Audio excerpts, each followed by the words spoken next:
The Reintegration Knowledge Forum was held in Colombo with the participation of representatives of 11 labour-lending Asian countries, civil members, private sector, trade unions and Swiss Agency for Development Cooperation.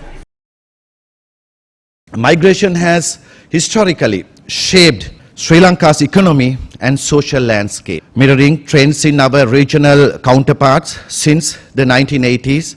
We were witnessed a surge in employment-driven out-migration. The Sri Lankan government advocates labour migration as a pivotal employment strategy, focusing on remittance and full employment. In October 2023, Sri Lanka adopted the National Policy and Action Plan on Migration for Employment for 2023 to 2027.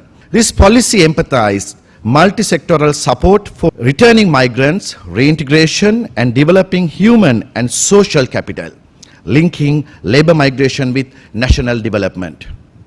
The government is committed to facilitating migrant workers' return and reintegration, recognizing their significant contributions. Our migrant workers whose foreign remittance account for approximately 8% of Sri Lanka's GDP, return with valuable skills and savings.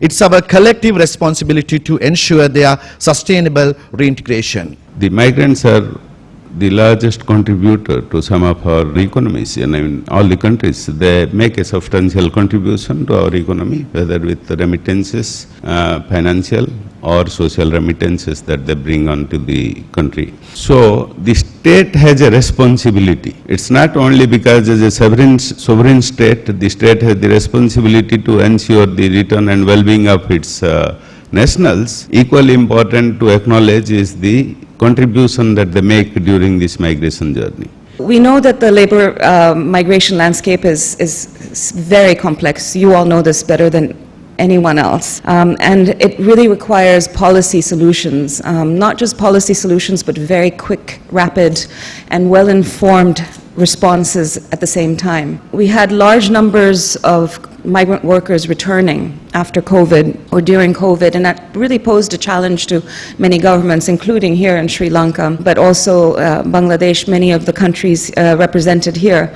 This reintegration, especially the labor market reintegration, is very, very important so that it is a smooth, peaceful, and mutually beneficial experience for everyone. The manual is being piloted in Sri Lanka by the International Organization for Migration, International Labour Organization and UN Women in support of the Ministry of Labour and Foreign Employment and the Sri Lanka Foreign Employment Bureau as part of the Colombo Process Thematic Area Working Group meetings in Colombo.